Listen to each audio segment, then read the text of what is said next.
Hello, everybody. Welcome into a Monday edition of the Computer America Show. As always, we have a great program lined up for you. In the first hour, we're going to have Intronis talking about Cybersecurity Month and actually National Disaster Preparedness Month, which was in September. And let's see, what else? And of course, in hour two, we'll have Computer and Technology News brought to you by Slimware Utilities, the official optimization software of Computer America. So sit back, relax, enjoy the show as we get started. Stand by.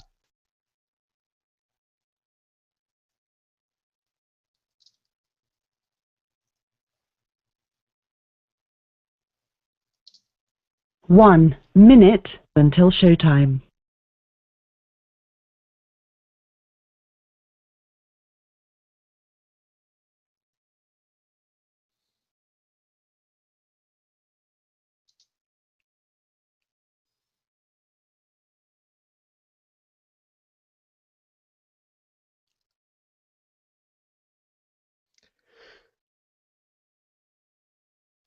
Mm.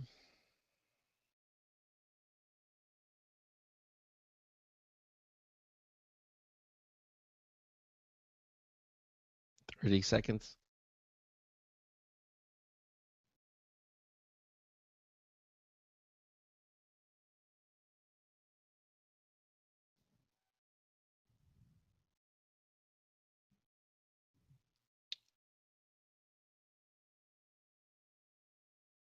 Your show will go live in 5 seconds. 4, 3, 2, 1.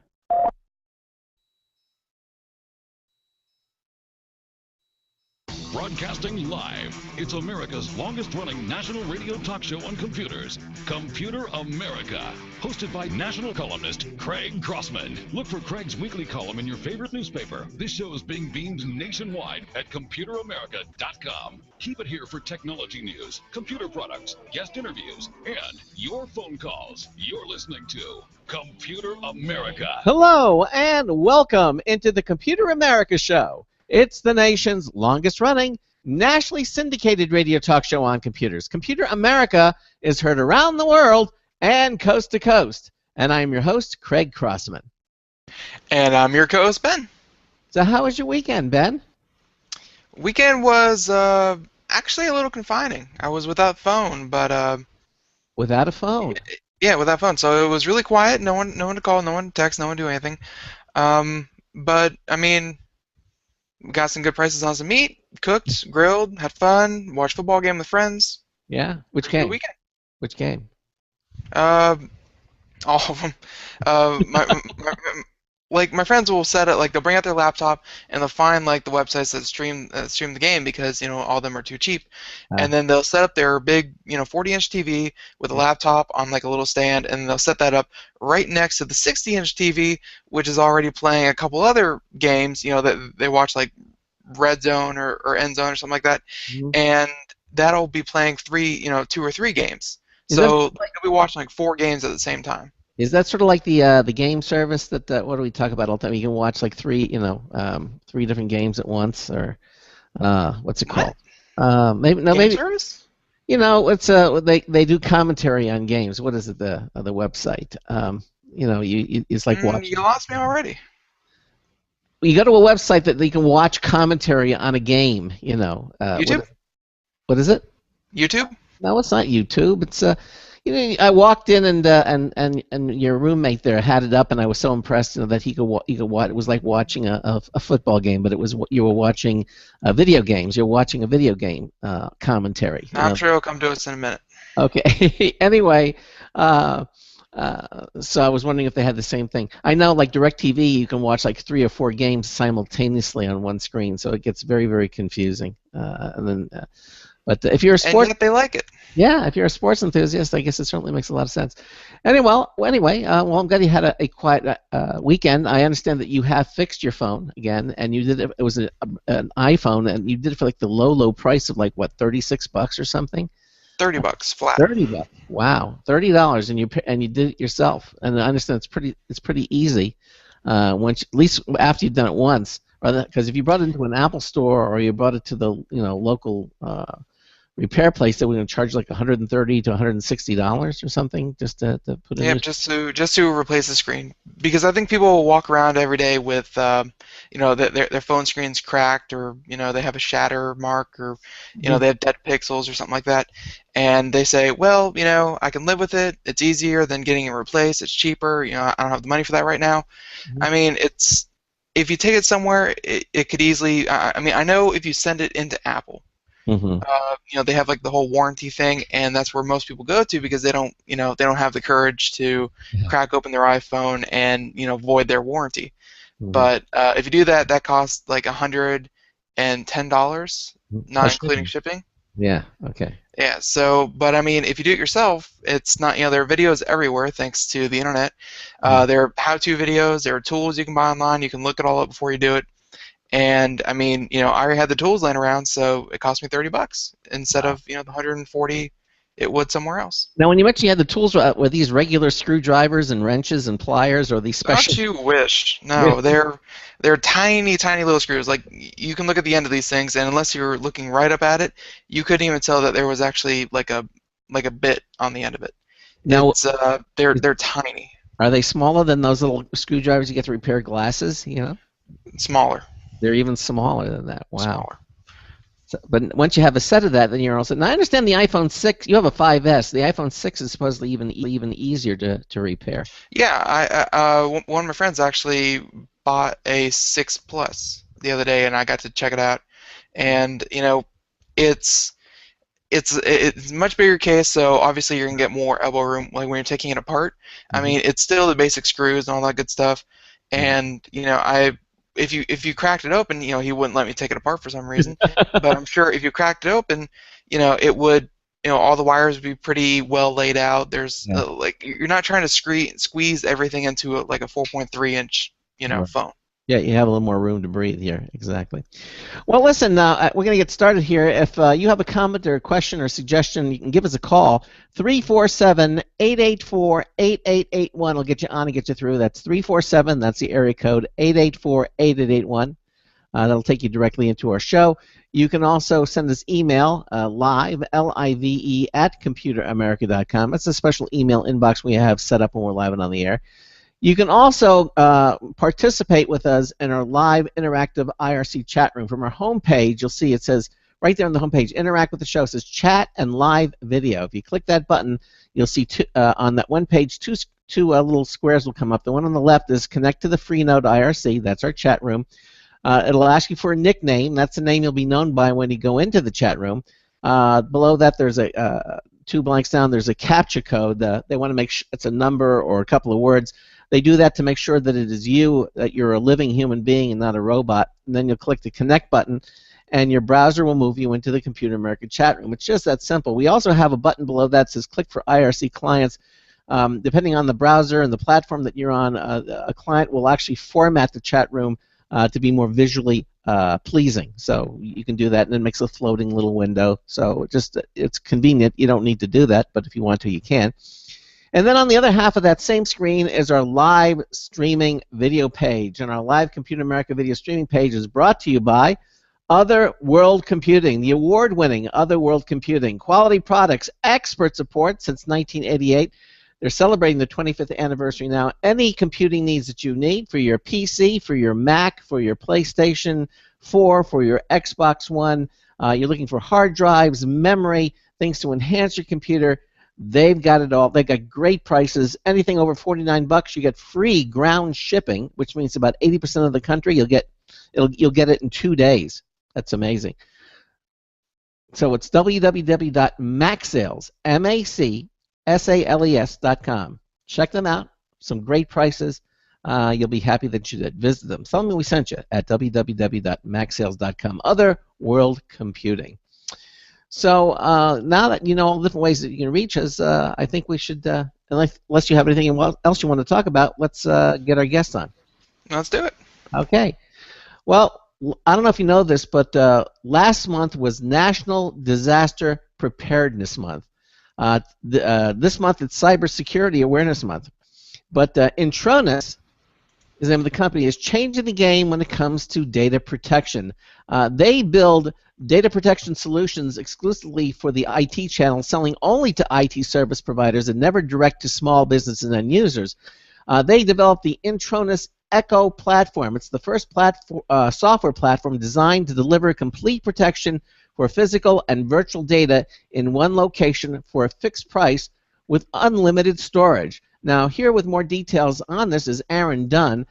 Aaron is Intronis' Chief Marketing Officer. Aaron, welcome into Computer America. How are you? I'm doing very well. Thanks for having me this evening. Our pleasure, sir. I kind of introduced Intronis, but why don't you, in your own words, tell us, our listeners, a little bit more about what Intronis is? Yeah, sure thing. So we've been around for a number of years now, and what our solutions do is help small businesses really protect their data and make sure that in case of a disaster, or if your data gets deleted or lost in some way, you always have a way of getting that data back. There's certainly lots of different statistics out there about how tenuous a small business's existence is, and certainly losing your data can in fact be one of the reasons you could ultimately go out of business. Sure. So our mission is really to help small businesses protect their data and stay in business. Simply put, but that's what it comes down to. Probably easier than fixing his phone. Yeah, it could be. Yeah, exactly. So now, as I mentioned, we just kind of wrapped up National Disaster Preparedness Month, which was September. Which I guess works since no natural disasters. Yeah. Well, why don't you describe for us the importance of raising awareness about this topic and what you're doing to do that? Yeah, sure. So National Disaster Preparedness Month is not an easy thing to say. Yeah, well, it's not. I heard you tripping on that in the beginning, Craig. It's not an easy thing, but it's something that the government put together as part of their ReadyGov initiative launched back in 2003, which was a joint effort between FEMA and DHS and USA.gov and a number of other government agencies. And really the point is, there are lots of things happening, every day around this country and other parts of the world. Of course, we've had some pretty impressive storms. Sandy being one of the most recent ones that hit the East Coast, where I'm based, and certainly the storms we're seeing and the droughts we're seeing out in the West today. Katrina, on and on and on you can go. Sure. The idea being is how can we help businesses, how can we help companies as a government raise awareness around having a plan for a disaster. I think their tagline is prepare, plan, stay informed, or something like that, which is a nice way of thinking about how you might stay prepared.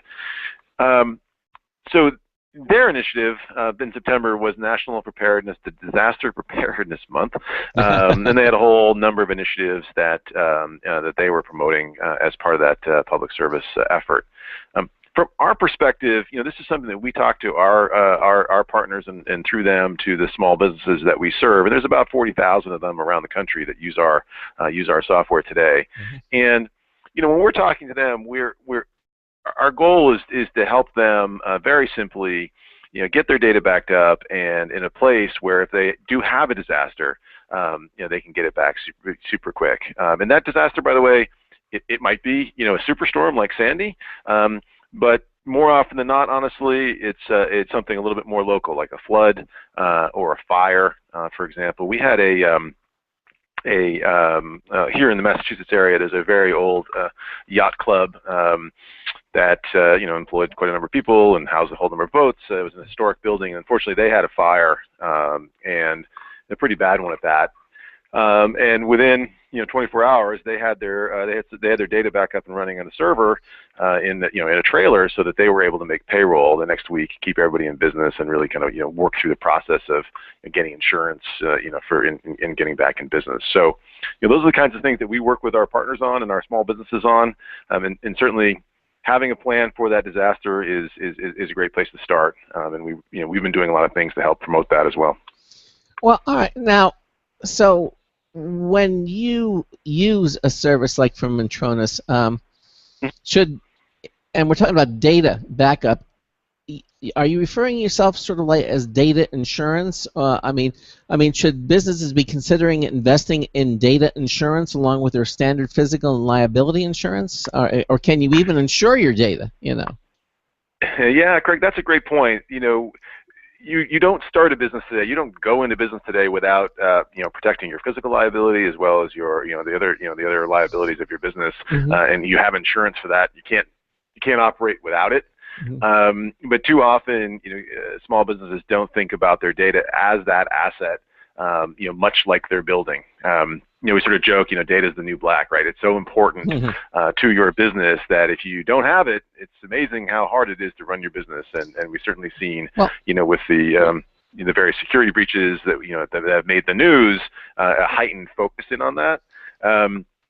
And whether you want to think of it as insurance or not, it's definitely an important thing to make sure you know what's going to happen and you have a plan for it. Should you all of a sudden not have access to it. Well, that's a good point because when you insure, you insure the physical items. Now, if you have if you're in a restaurant, you have your glassware. If you have a piano in there, all, the furniture, all those things have to be insured. But will insurance companies?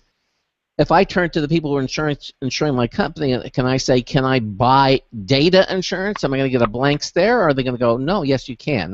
What's the status of that? Well, that's an interesting question, and if I can type really quickly here, there are some products out there that will insure you against like loss, breach, and then theft, depending on the kind of business that you're in, and certainly some of the larger insurance brands have products in that area, and that's very valuable to have, but you also have to get that data back, right? So it's one thing to be able to ensure, okay, I had a breach, I'm going to be paying some liability to the people who are affected, having insurance for that, or if you have a theft, et cetera. And that's a very important component, but in addition to that, you've got to be able to get that data back. Okay, so the insurance, the monetary aspect of the value of that data really still won't replace it. And what you're saying, better to instead of buying data insurance, is to buy or use a service that's actually going to back up my data. So then, if I need to restore it, I'm going to actually have the information itself. Which is probably which is more valuable than data protection. Yeah, data protection. So that's really what you need to do, rather than try to find a dollar value for any data that might be lost. And of course, now, and we're talking about we're not talking about backing up your stuff to a hard drive or to a flash drive or making copies of it. We're talking about offline. Off-site protection. In other words, the data doesn't stay anywhere on the premises. It goes to a different location. Is that correct with Intronis? Yeah, that's right. Too often, small businesses and certainly in ourselves in our own personal world, think, okay, I've got a hard drive kicking around, and I'll plug it into my USB port, and I'll back up, today's data, and and think that's enough. When you're talking about the business, the lifeblood of your the lifeblood of your business, your data, that's not really going to be robust enough to recover quickly. You've got to be in a position where you can get your data back, from 15 minutes ago, potentially as rapidly as that. So you can imagine taking kind of continuous snapshots of that of your data, and without getting too technical, there's the simple files and folder structure on your computers that your businesses use, and then there's also sort of what we call the system images, or the full image of all of the operating instructions and things that are running in that run your computer or run your server. Those are you're not going to back that up to to a drive you picked up down at Best Buy. Okay. It's not going to be big enough, and it's certainly not going to be robust enough to do it. No, all right, but now we're talking about a lot of data, especially when you're starting something. If I come to Intronis how do you get the original snapshot? It could be gigabytes of information, and over a phone line that could take you months. So that's one thing. I'm thinking dial-up and floppy disk. That's safe, secure. Yeah. Well, believe it or not, depending on what you have, you could run into the terabytes, but pretty easily. So there's a couple of ways to do it. Certainly some things are backed up. Can be the initial. We call that the initial seed. If you're a new customer or you're just starting to back up your servers or your laptops or your files, file structures. Some of that can be done over the internet. We have some pretty robust throttling, and we have ways of condensing. That's the word I'm looking for. Condensing, the data. So some of that can be done over the internet. If you have a lot of data, believe it or not, people will drop it onto a very large hard drive, and they will send them to us, and we load those hard drives right into our data center to get things rolling. So let's say I have terabytes of information, and I can load that onto a 2, 3, 4 terabyte hard drive, and physically mail that to Intronis, and then after that's up and running, then the process is to synchronize let's say it's a couple of days since you get that, and let's say 2-3 days pass. Well, there's a lot of business that's transpired in that time. So how do I synchronize what I have at the office or at the business to what I just sent to Intronis? How do I get that all synced up? Yeah, so there's a couple things there. First of all, when you're talking about that much data, it's usually not 2 to 3 days. You're going to overnight it to us. We're going to get it the next morning, and we're going to have it up in a couple hours. And then what we do is as you'd expect, is we're working off what we call the differential, right? So we've got a foundation set of data, and now we're tracking the changes as you make changes. So we're not trying to reload that big file every time. We're just moving the changes back and forth. So our software, and really our secret sauce, is in that piece of software that runs on the server or on your laptop that moves the changes over to our cloud storage system in extremely rapidly and with very fine-grained increments. So as recently as 10 minutes ago, 15 minutes ago, or an hour ago, so you can when it comes time to recover, you can decide, do I want the image? Do I want the file from 15 minutes ago, or do I want the file from an hour ago? So once you're up and running, once your data, your seed data is with us, we're just managing the changes and doing it pretty rapidly.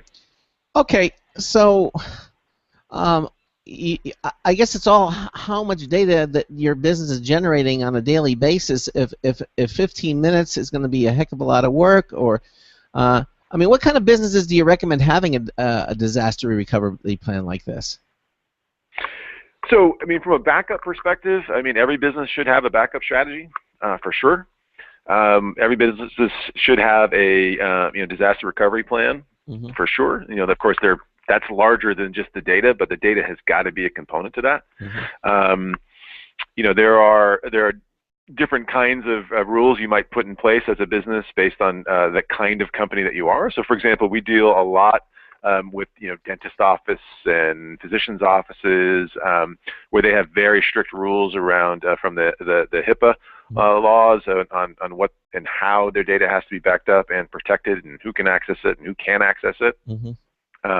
So you're going to treat that data in a particular way. You might have a different set of what we call retention rules on those those data elements. But the files and folders that are on everybody's laptop that they just sort of use day in and day out might have slightly different rules. So you can get very, very fine-grained on how you're treating different files. Well, typical businesses, what are they going to back? Let's say their accounting software, and their daily, if they have point of sale, for example, and typically those kind of businesses, either the retail environments. Are they backing up every 15 minutes? Or are they just doing it at the end of the day? How often does a typical business in that category? Yeah, something like that. Like a retail operation might batch it at the up at the end of the day and just send everything across. Sometimes they might have local storage that if a server goes down, on site, they've got a using our technology, they can sort of just cross over to that, and then they batch everything up to the cloud backup at the end of the day. It's really it can be designed specifically to the business. We work closely with our partners who are engaging with these small businesses to help identify what's the best strategy for them. Our job as a technology provider is to make sure they have all the flexibility that they might want and that they're designing a good data protection strategy. It's hard for me to make a blanket statement and say, yes, everybody who's like this should be doing 15 minutes or an hour, because it really is a specific decision based on that company and kind of how they operate. So is that what our goal is to make it as easy as possible. Well, is that what a company does? They call you up and say, hey, we want you to come by and look at our operation, and you tell us what we need, or do we just buy the software and we configure it ourselves? I mean, how involved is it? How involved is it to working with you? Yeah, for Intronis, our strategy has always been to sell through the IT services channel.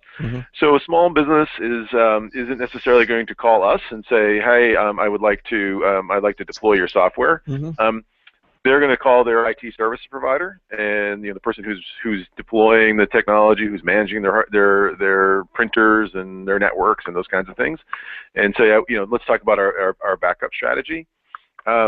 And we do that because this is a very, it can be a very complex approach. I mean, the technology is straightforward and how you manage it is straightforward, but the strategy really should be a conversation between you and your IT provider, whatever person's doing that for you, and to really make sure you're doing what's right for your business. Yeah. Well, I see what you're saying. So in other words, you don't sell to the actual business. You say to the internet service providers. I mean, for example, are you talking on what level? For example, if I'm using, I don't know, Comcast or Charter, to provide, are you talking to those people, and then I'm just and providing these services to them, and then they in turn are selling it to us? How does that? Well, as a clarification, it's the IT services provider. So there is a class of companies out there. All over the country. There's thousands of them. There's tens of thousands of them, who are the people who help, who are basically the outsourced IT arm of that small business. So if you think about your dentist office down the street, they have a lot of technology in that office, but they don't have an IT person, and most likely wouldn't. So what they do is they contract with someone, more often than not local to them, whose expertise is being an IT provider to dentist office, for example, and they will help them design their network, help set up their servers, manage their laptops, manage the retention and storage and backup, the internet connection through somebody like Comcast, etc. So that's the IT services provider channel, and those are the people that we typically sell through. Okay. Now, obviously, this month is National Cybersecurity Month, and I know you're involved in that as well. Can you describe for us some of the cybersecurity best practices that business should be following? Well, there's quite a number of different things that businesses should be doing as it relates to cybersecurity, and not surprisingly, we would say make sure you have a backup, and we'll talk about that in a minute. But there's other things about making sure that you've got sort of basic things around password protection, around who can access your network, managing users. So if a user leaves your company, how do you have a process in place for turning off their access to your network? In this day and age, one of the big issues is this phenomenon of bring your own device. So people are bringing their own phones, their own laptops, their own tablets into work and expecting to connect and be able to work on their own device. So what happens when that person leaves your company? Do you have a policy in place that makes sure that you can remove all of your proprietary information from those devices? Do you have a strategy in place for protecting what files they can access and can actually sort of leave your four walls, if either physical four walls or virtual four walls? I mean, those are some of the key things that really kind of go into that. On the data side of things, what we're seeing more and more is the notion of what's termed, the term is malware. Or more popularly recently is a term called ransomware. A few months back, we had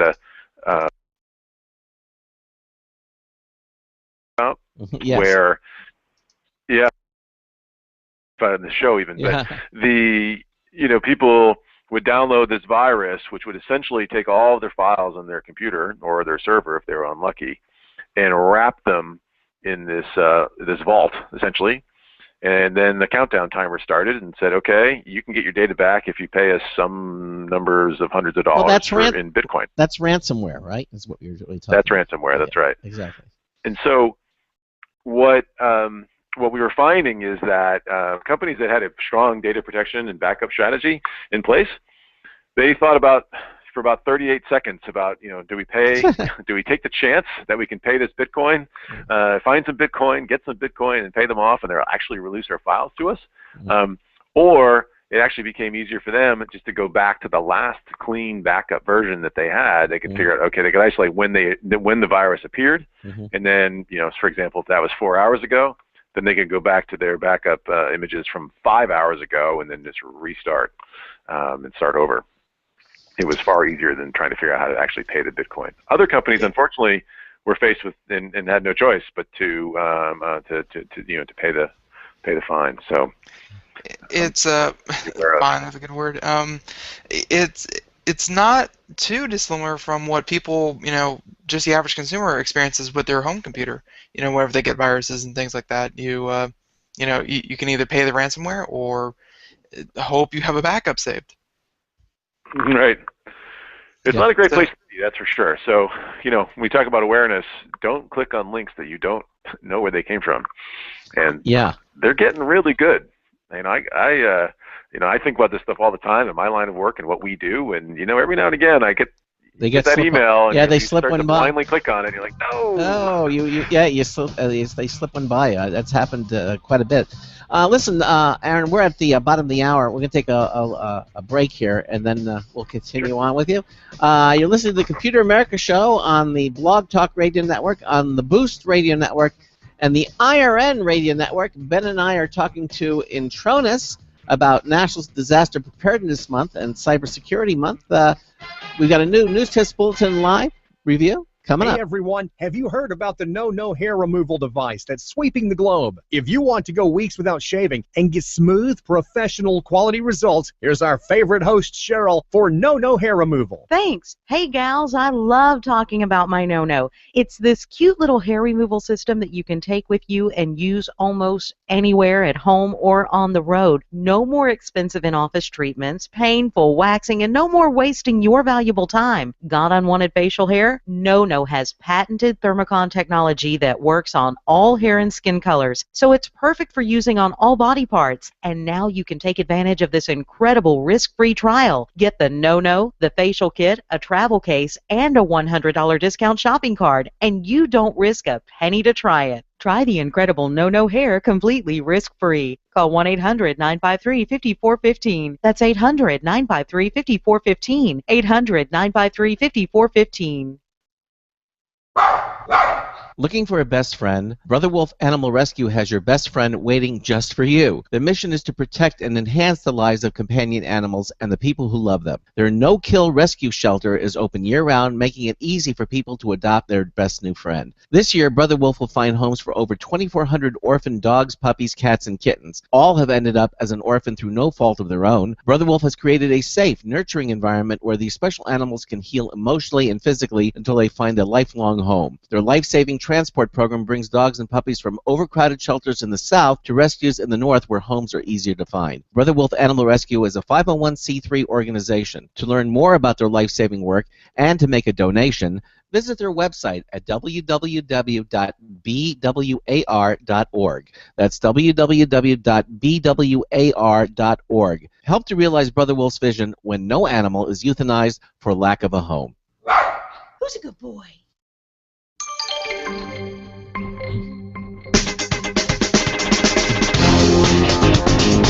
Hi, this is Marty Winston with a News Tips Bulletin Review for Computer America of GyroJaw.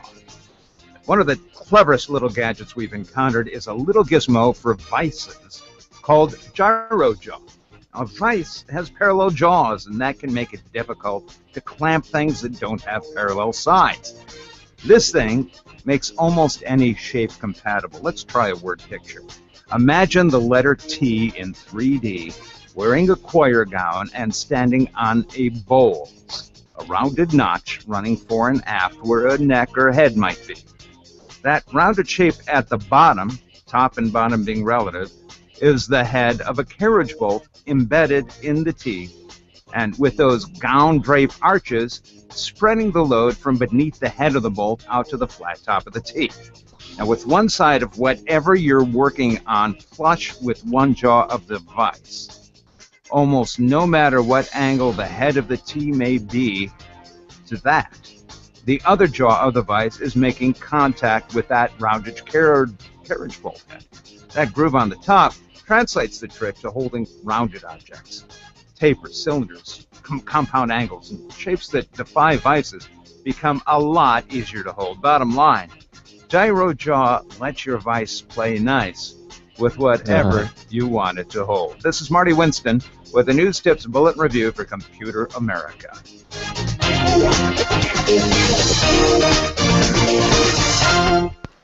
Welcome back to the Computer America Show. It is Monday, 33 minutes past the hour, and because it's Monday, that was our first look at Marty Winston's new News Tip Bulletin Review. And, going a little bit more low-tech on this one. He sounded a little stoned in that one, at least. Yeah, that too. At the very beginning, he was sounded a little funky, but a little bit more low-tech, and but I mean, well, another good review. It's a vise that can evidently that can grab no matter what the shape of the object is. It can grab it. It's this gyro jaw. Gyro jaw. Yep. Yeah. Worth looking up if you're into woodworking or anything with your hands. But right now, first hour, we have Aaron Dunn here, and in Intronis, we are talking about Cybersecurity Month and what you can do to protect yourself. And we were just talking about how viruses can slip through now and again, but sometimes even viruses, they're you can do a lot for yourself by not clicking on links that you don't know or copying and pasting or whatever the current flavor of the month is to not get infected. But some of these viruses are actually taking exploits that are really out of your control, and unless they're squashed by whoever they're vulnerable to, it's not really, you really can't do much other than just trying to avoid those sites. You have two here listed. The first one being Shell Shock, and the second one being the Bash bug. I guess let's go over what these two viruses are or bugs are, and and how they affected businesses. Sure. Well, they're really kind of the same thing. And tied into a specific vulnerability, and I think you hit the nail right on the head there. There's so much technology out there, and there are people whose livelihood is based on their ability to detect that vulnerability and then exploit it. And we sort of joke, but not really joke, that we can write a blog post that's sort of more like Mad Libs, and just have it in the can, waiting for the next vulnerability, wait for the next virus, wait for the next hacking group out of some third world country, having announced that they've hacked tens of thousands of passwords, or more recently posted a whole bunch of photos of some celebrities in perhaps compromising or less than flattering positions. So these things happen, and in the news right now, of course, is J.P. Morgan and the breach that they've identified. And the key thing is really awareness and understanding, and having a response plan. From an awareness perspective, knowing that these things are out there and that they're happening, and sort of staying current on them. Bash, without getting terribly technical, appears to exploit a vulnerability in Linux-based systems that's been there since the beginning, and the way a particular file gets processed can actually leave the system open for outside actors to sort of take control of the system, and then once they've got control, can work their way up the technology that it's ingrained in. We're going to hear about those things all the time. Heartbleed came before it. There'll be one that comes after it. So they get headlines, they raise awareness, they get people very excited about what the potential risks are because they make great headlines. But the key thing is once you know about something, you very quickly understanding kind of what your potential risk profile is to that vulnerability, and then really making a risk assessment about what's going to be the potential impact on my business. For the small businesses that we work with who have an IT services provider, generally they're going to be having that conversation with you. Hey, we've heard about this thing. This is what it does. Your systems are impacted or they're not impacted, and here's what we need to do about it. There's a lot there, that's for sure. So I guess like not every virus that goes out there. I mean, you have the Heartbleed, the Shell Shock or Bash. I mean, not all these are really exploits or targeting the same thing. I mean, I think the Heartbleed was targeting something with the security in browsers and things like that, leaving people vulnerable. And then this one obviously targets Linux, and Linux, as most people know, powers many of the servers and data centers and things like that. A lot of the behind-the-scenes computers.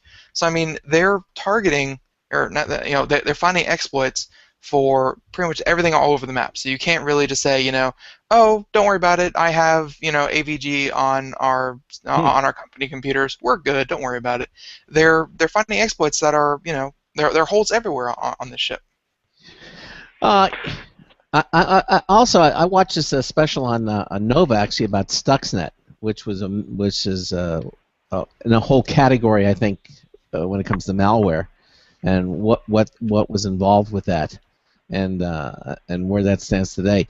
I mean, as a business owner, do I need to be concerned with these really exotic pieces of malware, or are they targeting mostly big government installations with these things? Yeah, I think you have to be somewhat pragmatic about it. And ask yourself as a business, are we the first person they're going to be coming after? However, the problem is that data gets aggregated so rapidly. You can imagine a scenario from earlier of a retailer or back to my dentist office. I got to go to the dentist next week. Maybe you can tell.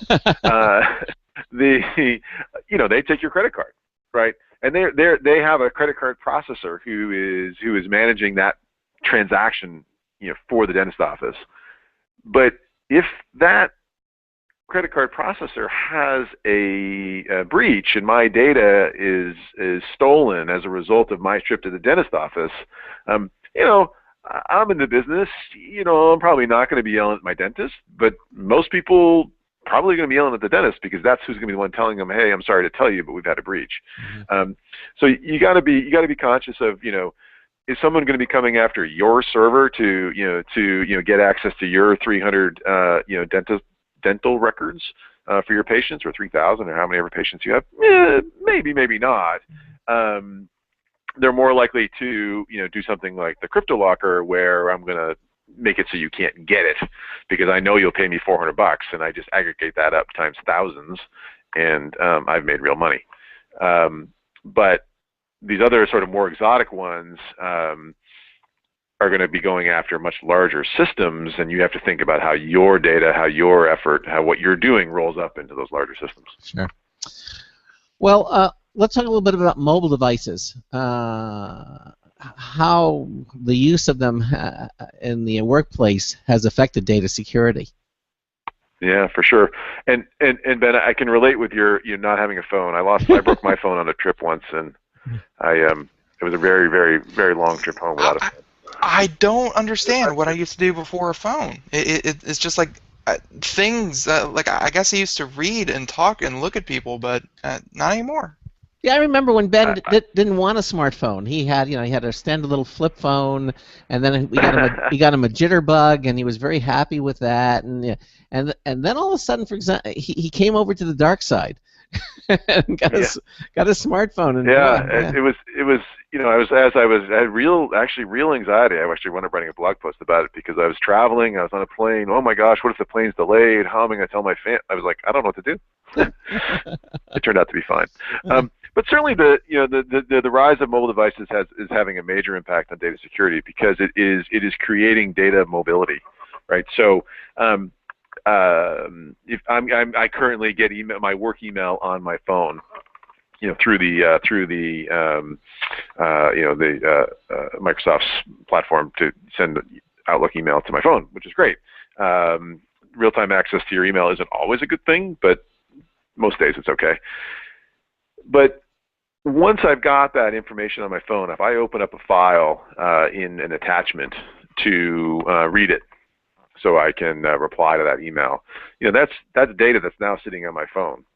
So you got two problems, right? One of which is that's data that's leaving your building, so to speak, whether it's a physical building or a virtual building, virtual company, and is now accessible sort of outside of the core systems that you've put in place to protect your data on premise. So you've got to think about the security, of those phones, of those devices. I might lose my device. Getting people, which could become a problem if I've got very sensitive information on that phone or tablet. I might have a bad day and decide that I don't like my company and want to do something with that data on my, perhaps, for nefarious reasons. So, there are lots of different things that happen, and you're now outside of the control environment of your own data center that you can look at and point to. There's an example, actually, it was just out in California for an event with our partners, and there's a hospital out there where they lost a laptop. Laptop was stolen from a hospital employee and had 30,000 patient records on that laptop. Wow. That's a substantial breach, and I can promise you that will be a multi-million-dollar fine from the federal government for that hospital. It just raises a whole host of other issues that historically, in classic sort of IT fashion, the first step was to, well, you can only use our phone, and we're going to give it to you, and we're going to take it away from you when you leave. But smaller businesses, can't really mandate that necessarily because they can't afford to provide everybody with a phone. They appreciate the convenience of having this pretty robust computing power in their hand for folks, but it creates a whole lot of problems. Yeah, exactly. Well, I'll tell you what. If people want more information about Intronis, you can go to our website at computeramerica.com. Click on our show notes page. You'll see today's date, which is October the 6th. And you'll actually see a description of Intronis and a link to the Intronis website. So that stays up at all times, and you can go there if you're interested in this for yourself. Listen, Aaron, I want to thank you for being here with us tonight. Very interesting, and something obviously information people need to know about and be aware of. And thank you so much for being with us here tonight on Computer America. Craig. Yeah. Yeah, Craig, thanks so much for having me on. Ben, it was very nice chatting with you both. Appreciate the time. All right. Take care. Have a good evening. Good night. Thank you. Bye-bye. Thanks. All right, there he goes. Okay, so Intronis, again, check it out for yourself at our show notes page at computeramerica.com. I got the dogs in my office here, and they're going crazy, so I'm not sure what's going on. I'll let you know now. We can't hear him, so. Oh, good. I'm glad that. Okay. Anyhow. Actually, real quick, whenever I see YouTube videos and things like that, and people are doing things with cameras and microphones and audio equipment, they always ask, "What equipment are you using?" Yeah. When was the last time you told people what microphone you were using? I don't know. Would you like? Because I still don't know. Okay. And I think people in podcasting, although we do a radio show, this is very much like a podcast, where if you could take Craig's setup right now and set up a podcast using his equipment. But I mean, you have very good audio quality. I have very substandard audio quality. What equipment do you use? Well, my microphone is made by a company called AKG, which has been around for a very, very long time. I'm holding it up here. You can see a picture of it. There it is. AKG. And it is this particular model is a CCS. It's a dynamic microphone. However, it is a cardioid microphone, which means it's unidirectional. So, which basically it picks up only very close to the mic. If I move back like this, you see how it moves away. You can barely hear, but I pull right back in again. That's a typical of a cardioid microphone. And in my former career as a singer and entertainer, I always used the cardioid microphone because I didn't want the musical instruments coming into the mic. I wanted the noise limiting on it. That's where I learned about this. So for broadcasting, a cardioid mic is, and Fortress says it actually looks like a mic. Yes, it is. It's really a mic. Because I guess nowadays with headsets and computers technology that you see, especially like on television, if you're watching a broadcast or something, they say I'm mic'd up, I have a mic, here's my mic, but it's either like a lapel pin, or it's on your shirt collar, or even it's like that one little tiny wire that comes around your mouth and is barely visible. Those are called condenser microphones, and they require power to work. They require electrical power. They're active microphones. This cardioid is passive. It doesn't require electrical power for it to actually operate. It doesn't need its own current supply. And depending upon the acoustical environment you are in, that really also dictates the kind of microphone that you need. I know you have a headset with a boom microphone that comes around to your mouth, and a lot of broadcasters, especially sportscasters, will still use those. Because they are very good when it comes to noise isolation and also keeping the sound directly into your ears. That's also very important. The newscasters that don't use the little cardioid mics are usually in a studio environment, and the sound is very well controlled, so they don't have to worry about external noises. But when you're outside, then you want to wear headsets. Also, radio broadcasters tend to wear headsets too. It just gives you a better sound. So that's pretty much the equipment I use for the mic, and then there's all kinds of things that you can't see that are also that are splitters and things that yeah, work. Greg, you should tell us about your DNS line that you have set up there. DNS line? No, not your DNS. What was that line that you used to have to use? You mean the ISDN line? ISDN line. There we go. We don't use that anymore. The network that we were associated to many. Yeah, Jack is right. It's known as phantom power, by the way. Some mics still use phantom power. Some of the really high-quality studio mics will use phantom power. But yeah, ISDN is back from the 1960s. It's a 60s technology and is being phased out by so many telephone companies. It's getting harder and harder to get them. But a lot of broadcast studios still use ISDN. It's a digital phone line. That's what it is. And it's not a very high bandwidth. They're either usually 56K or 64K. And they give you 2 channels, and that's pretty much, and it works with very dedicated, specialized equipment. In today's world, with broadband being so readily accessible, fewer and fewer broadcast companies are using ISDN. They're kind of phasing them out. For that reason, and also the fact that phone companies just don't want to, provide that service anymore. It's getting hard. In some states, you can't even get ISDN anymore. So a lot of radio stations are using the internet to broadcast. And why not? I mean, I get 100 megabits per second. That's twice as fast as what ISDN can do. So. It's crazy how good broadband is nowadays. That. Yeah. I guess technology from about 10 years back, mm-hmm. it always had to overcome some kind of obstacle. It's like either not enough bandwidth, didn't have the technology, didn't have the power, didn't have this, didn't have this. You had to have a big giant $10,000 system to run it. It seemed like everything was overcoming problems that nowadays, pretty much every computer and every internet line coming into the home doesn't have to compete with anymore. So. By the way, that ISDN was an integrated services digital network, and yep. ISDN was, but again, it's just kind of, you see it less and less, and a lot of phone companies aren't even offering it anymore. Some of the big networks will still use it. There you go.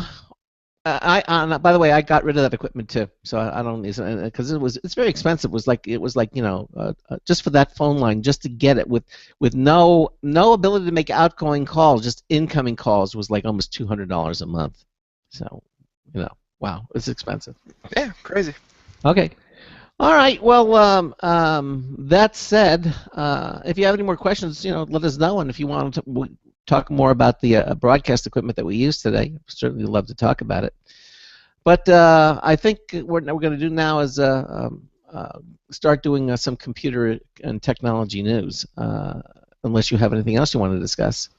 I mean, if either you want sound quality like Craig and you can go get all that stuff, or you can have sound quality like Ben and go get a $35 a $35 Logitech headset from Walmart with a $30 webcam from Logitech again from Walmart, and you're up and running. So. Yeah, I mean, really, you don't need anything really exotic these days. That Logitech headset does a really good job. I mean, you sound very, very good on the air with it. I think the audio quality really boils down to the network that you're using and how good the audio sound is that they're willing to provide. Some networks will actually charge more for their higher quality audio sound. It all depends what you're willing to spend. It's like anything else, I guess.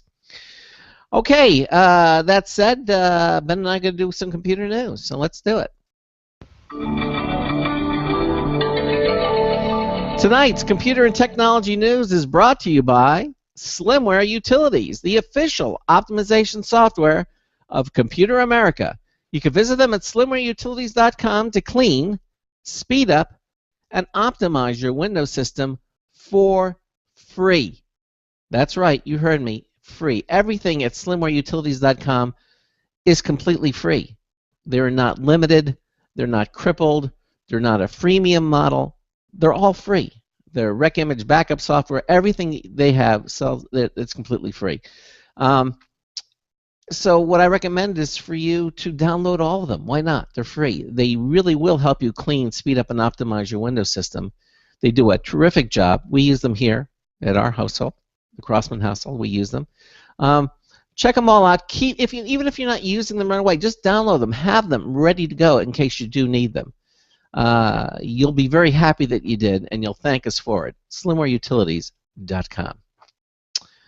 Okay, and in the first story of the evening, this is from CNET, how to switch between the Start menu and Start screen in Windows 10.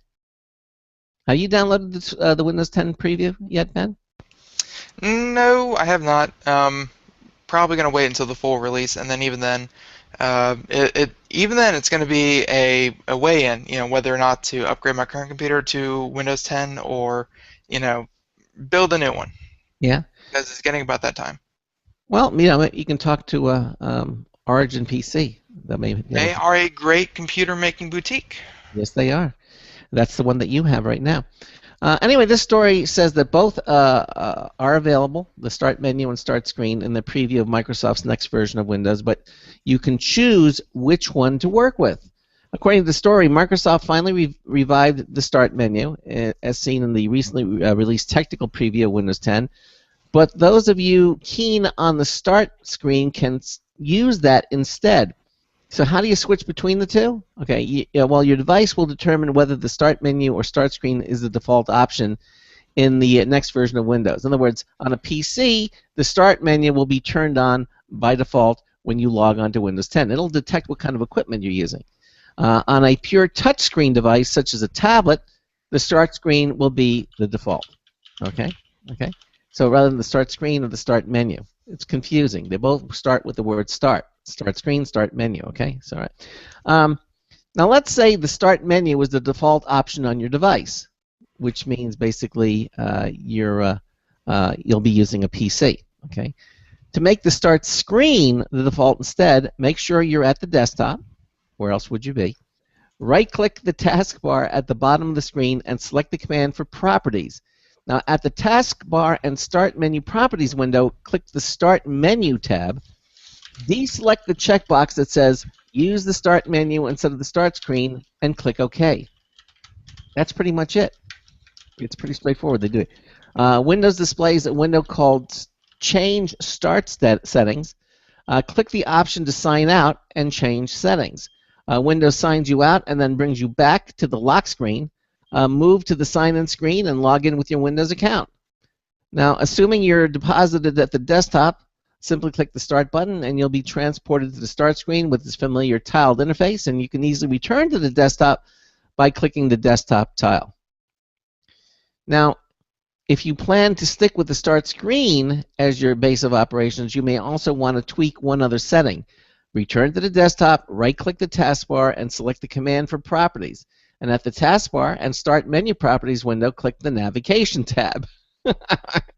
Okay, it really gets out. In the start, I don't expect people to memorize this. You're going to have to either do this along with me. I was thinking that. Yeah, or read the article, because quite frankly, it's quite involved. I say just stick with whatever comes up as default. You know. Hopefully you like it.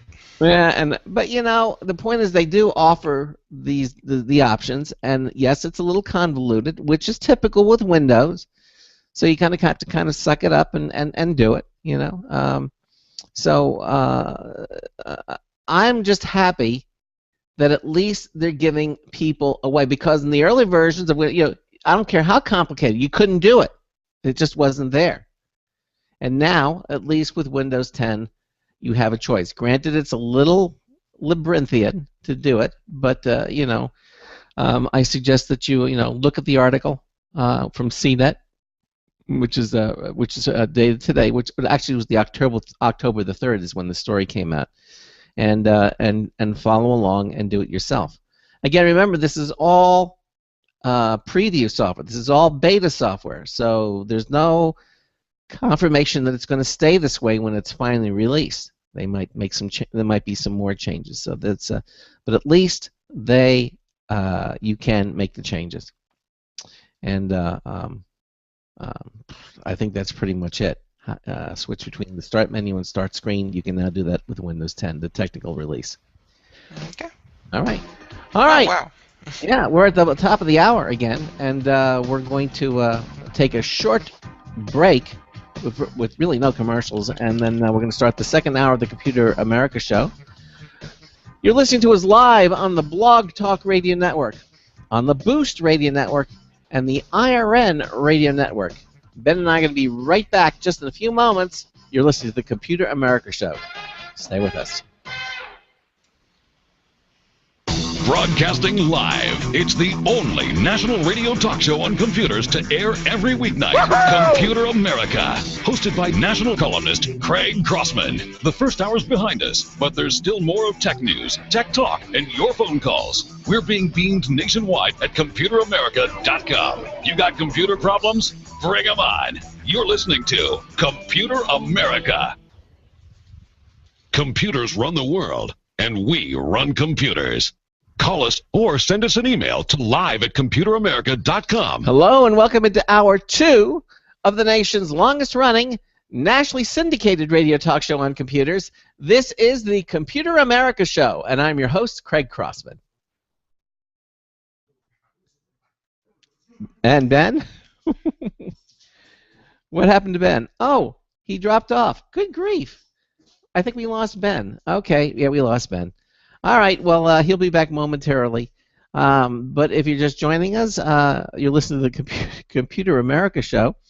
And my co-host, Ben, evidently his audio connection broke. You know, we didn't have, when we used ISDN, I do have to say one thing about ISDN. It was pretty darn reliable. I think I can only count in all the years maybe like 4 times that I lost the connection on ISDN. It was extremely reliable. With the internet, it still gets a little iffy sometimes. Hopefully Ben will be back with us. In the meantime, if you're just joining us, oh, and there he is. He's back. Okay. What happened? That's strange. Who knew? Yeah, exactly. Well, I'm going to tell you. I'm telling everybody they're going to be doing computer news, and we're going to start up momentarily. Do you want to finish up the Windows one, or do you want to go to the next story? The Windows one looked pretty like, that looked like a good article for if you wanted to know the information, go to that article. Exactly. But otherwise, I don't think the general populace really needs to know that. No. Okay. So instead, we're going to move on to another story. All right. And, we on Computer America, we talk about Bitcoin a lot because it is a currency that has the possibility of being a monumental flop or just the way of the future. Yes. Right now it's kind of teetering on that line right there, and it has a good foothold. You're hearing it more and more, from more and more places, but there's a huge glaring problem that if it's currency, it has to overcome, and that's volatility. Yes. So we have an article here from Maxim PC, Paul Lilly. Price of volatile Bitcoin currency hits 11-month low. Woo.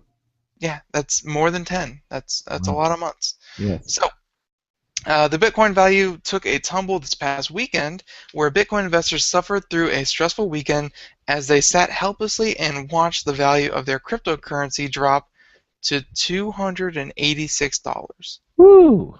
The lowest it's been in about 11 months, and representative of a nearly 20% drop.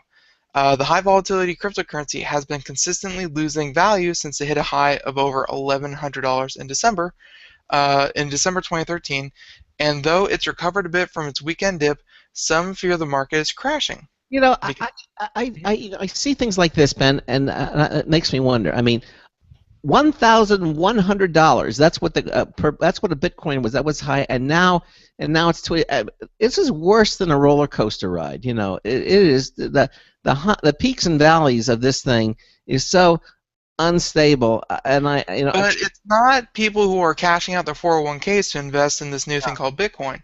I think the people who are getting into Bitcoin are those who are mining it themselves, or are trading services and other goods and services for Bitcoin. Like they're not saying, oh look, Bitcoin's $1,100. Let me go shell out $1,100 and let's hope it goes up to 13. Most people are getting their Bitcoin from services and or mining them themselves. So they're not spending their own income to buy them, is what you're saying? No, not really. I would think for the most part, most of these Bitcoins that are floating around are, if I wanted to buy, this, I'll take Bitcoin for it. They're selling goods and services, but they're not actually trading money, physical money for Bitcoin. Yeah, but when you go to Amazon, let's say, and you buy something, because Amazon accepts Bitcoin, and you buy, let's say, a $500 item, and you give them $500 in Bitcoin to buy that $500 item. Let's say it's a TV or something. Well, now Bitcoin drops down to $286. What Amazon has just lost, almost $300, and you still have the TV, which has an intrinsic value of the $500. So Amazon, and companies like Amazon are taking a huge loss by accepting Bitcoin. They could be, or they could be sitting on them and hoping that it goes from 500 to 300, and hopefully it goes back up even further.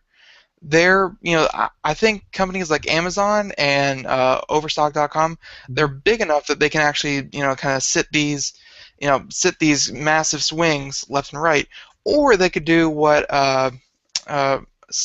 is Steve Miller? No, Michael Miller. What Michael Miller said that companies are doing is they're actually accepting Bitcoin, and then at the end of the day, they're cashing out their Bitcoin. Like they're not keeping any Bitcoin. So if they did a business deal using Bitcoin and they traded $600 worth of product for $600 worth of Bitcoin, they're trading it out that night. So they're not taking that hit. Yeah. Well, so I think it's either gonna be one of those. Like they're not taking the hit, or they're willing to sit on it. So it's like Charles Tendell, our co-host. He's not heavily into it, but he's dabbling in it, and he has a few of them, and I guess that's because Charles Tendell actually trades his services. He accepts payment in Bitcoin. So he never invested his own money. He didn't have disposable income, because the people who are using disposable income to buy Bitcoin must be really wringing their hands, because. And I think those are maybe 3 people in Nevada. Like it has to be close to no one. All right. Because the Okay. people who know what this is Mhm. probably aren't going to spend their own money on it. I mean, they'd probably be willing to accept payment in Bitcoin, but Mhm. not to trade money for Bitcoin. Yeah. Well, isn't accepting payment in a way it's like cash? I mean, it's goods and services. I mean, they have a value too. So you are taking some risk. You know. Oh yeah, of course, but Okay. yeah, it's just no way. So he continues. At the time of this writing, the value of each Bitcoin is nearly $344. Okay. So it went up $60 just from this weekend to today. That makes for an interesting roller coaster ride, not just for miners and speculators, but also for several companies who started accepting Bitcoin currency in recent months. Mhm. Companies running the gamut from PC builders to car dealers and even taco stands have jumped on the Bitcoin bandwagon. So, as the price is going down, some of us are under immense psychological stress. Please share how to cope with it. That's people who are, who do have stock in Bitcoin. Yeah. It's hard to tell what tempted the recent tumble. Some have surmised that it has to do with uncertainty over potential regulations, as New York recently became the first state to propose regulations for Bitcoin companies. It's also under intense scrutiny from several U.S. government organizations, so there's a general uneasiness about Bitcoin future.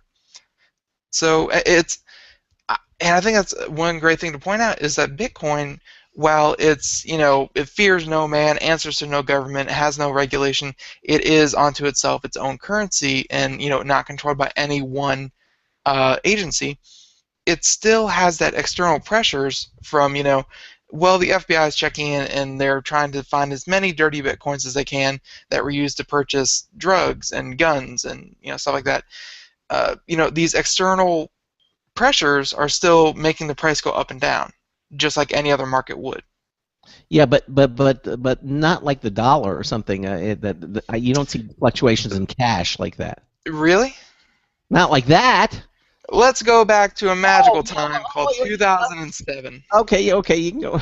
Okay. Let's go back to a magical time when China owns crazy amounts of the U.S. debt. Yeah.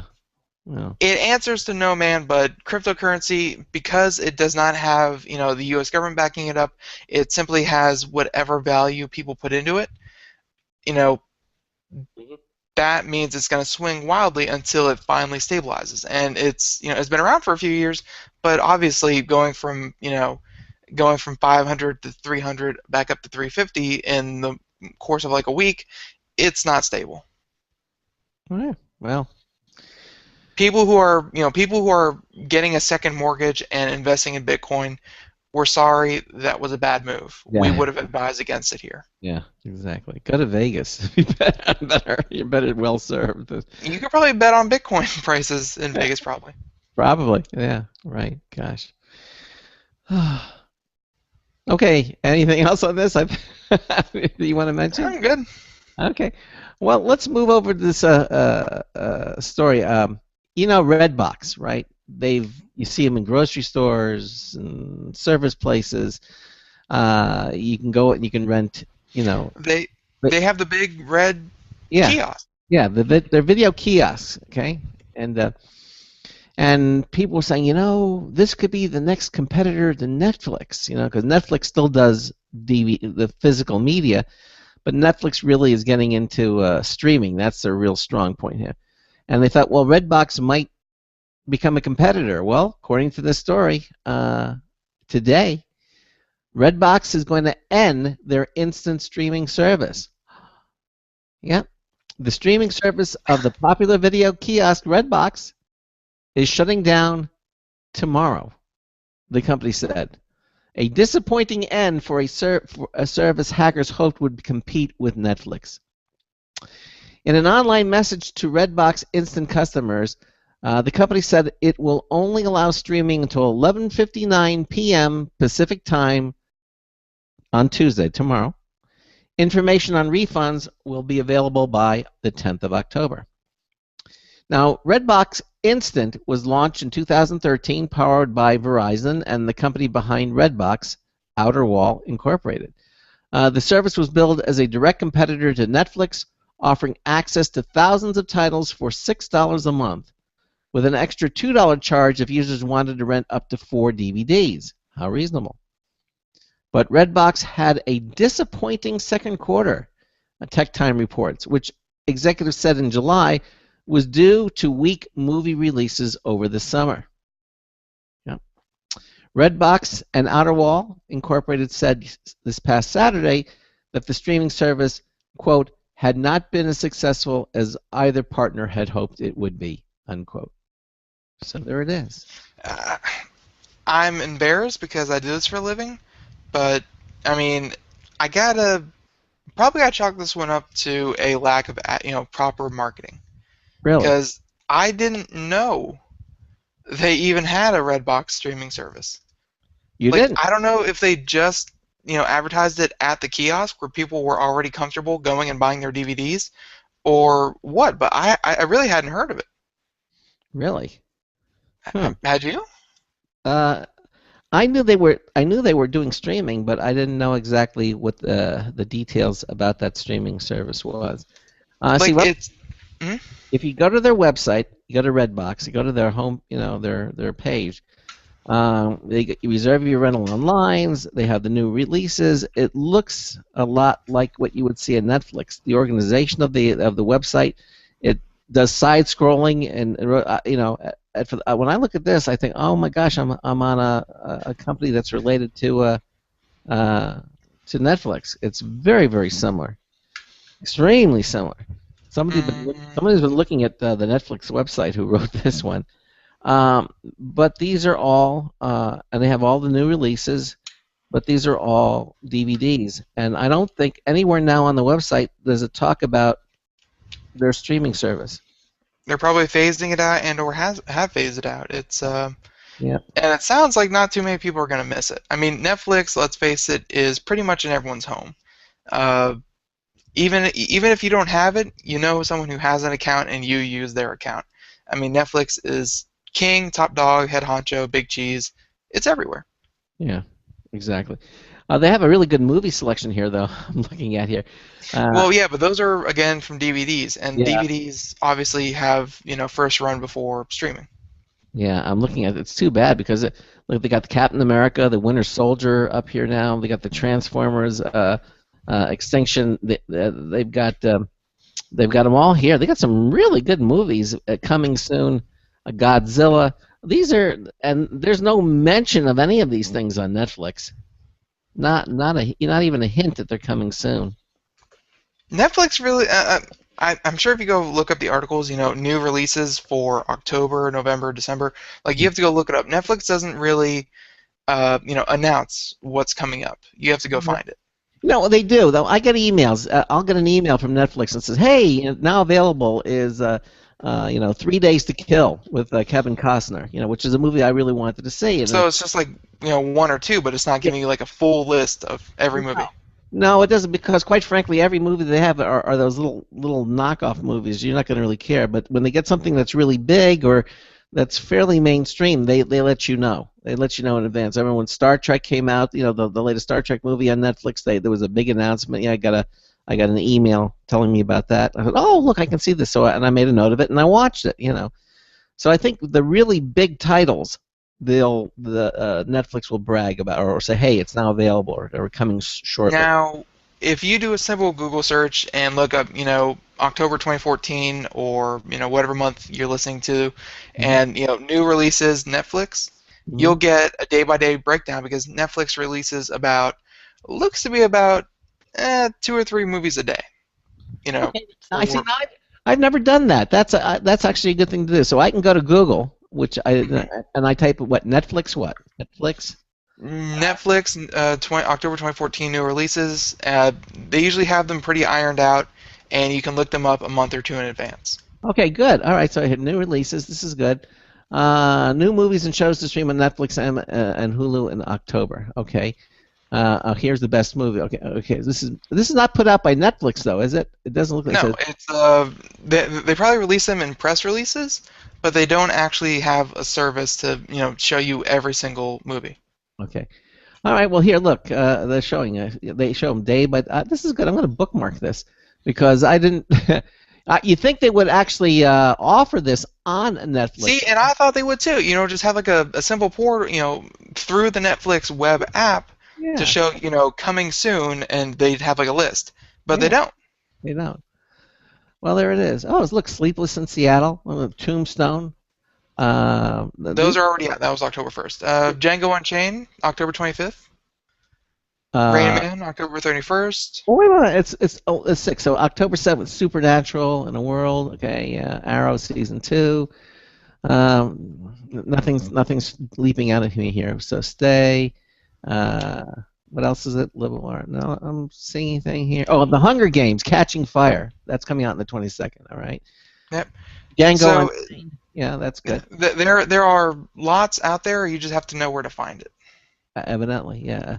Well, thanks for the hint, because I'm gonna start doing this, because again, when you go to Netflix as a subscriber, there's nothing there that tells you what's coming up. I've always wondered why they don't do that.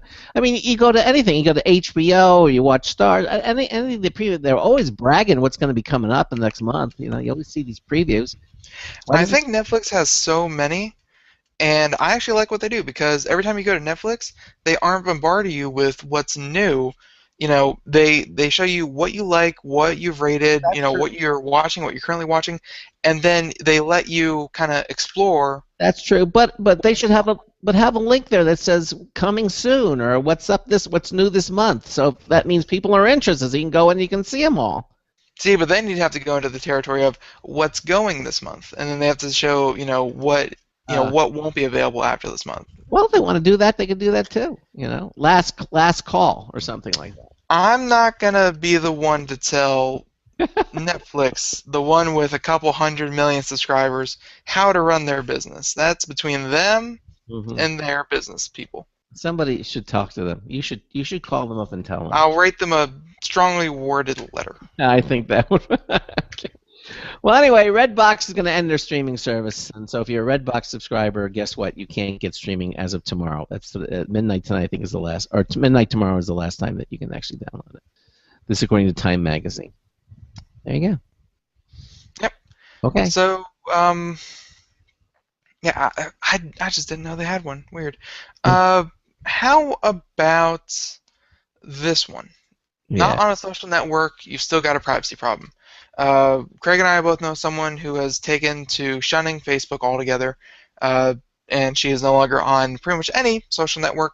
So, people who think that they're not on a social network, you're untraceable. It's no problem.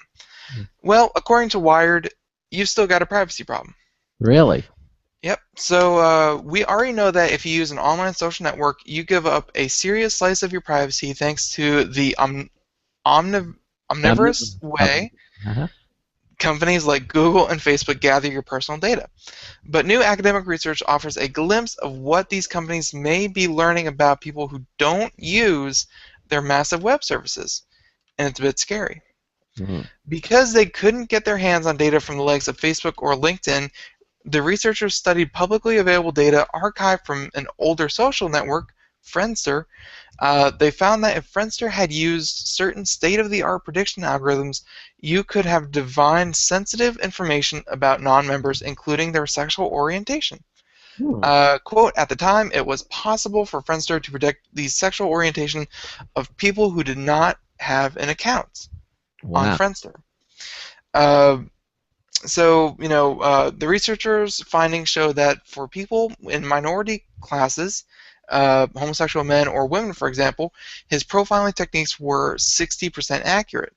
Pretty good, not great.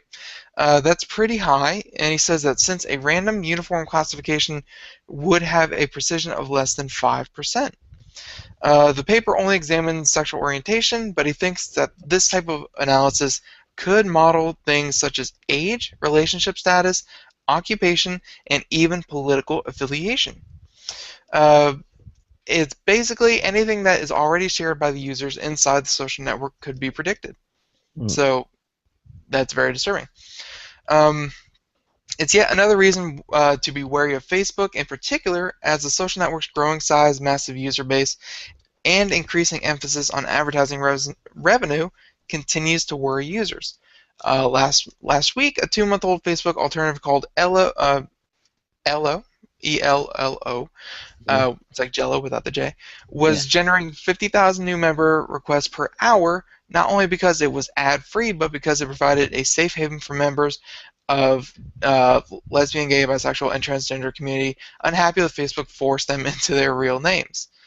And they have something here called shadow profile. Shadow profile is going, but I think that was a nice bulk of this article. Is that even if you're not on these websites, I guess it's kind of like a minesweeper, isn't it? If you have enough information, around it, you don't actually need to click on the mine to know where it is. If they have enough information of all your friends, of all your family, of all your coworkers, of everything, they pretty much know who you are. They can make certain predictions about it. Yeah. With a fairly good rate of accuracy. Pretty much, and pretty much anything. Anything that they're already asking for to sell to their advertisers, it's like we're Facebook and we have 51% are men, 51% are women, and they all like the Big Bang Theory, and even people who don't, who aren't our subscribers, we can guarantee that even people who are not members of Facebook will see your content because their friends will be talking about it, their family will be talking about it, and guess what? We know they like it just because everyone around them likes it. They have a ton of data.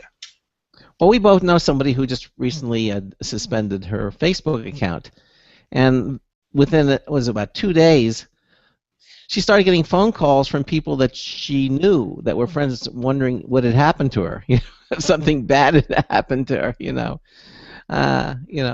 got calls, and then she had to call back and said, "No, she's fine. She just suspended her Facebook account." But that's the immediate impact. Then, of course, then it goes from there. Why do people suspend or their Facebook accounts, other than privacy? I mean, other than privacy, it's either getting burnt out. People, I think, in no other time in history have had this much information, this much data come at them this fast. I mean, let's pretend we're all young whippersnapper Craig in his 30s in 1953. It's, you maybe heard something from the West Coast via telephone, but I mean, if you wanted to receive a handwritten letter that took, a week, 2 weeks, 3 weeks for it to get to you, it's, information. This is all new, folks. It's brand new that people are getting, they know what your friends are eating for breakfast, what they're doing for lunch, and what they're having for dinner all in the same day, and all for 300 friends. That's a lot of information that people aren't used to. So if they're canceling their Facebook, they're burnt out. They don't want to look at it. They don't care anymore. So I think the number one reason people delete, disband, suspend their accounts has to be because of the privacy concerns. They're afraid that they're being marketed, and they don't like that. They like their privacy, and they don't like being tracked. That is number one, guaranteed. Number two is they just stop caring. They're burnt out. They need no more from social media, and they're going back to the old days of actually calling up your friends and seeing what's going on. Yeah, those are the old days, right? Calling your friends, say what's going on. Exactly. Yeah, I mean, compared to nowadays, it totally is. Yeah, exactly.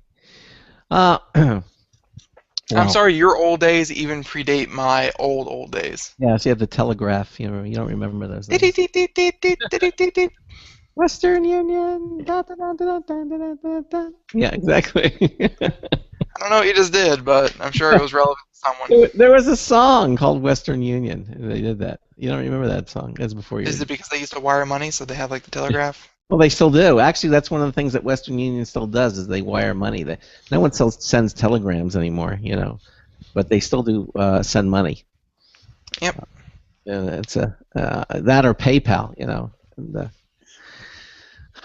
well, okay.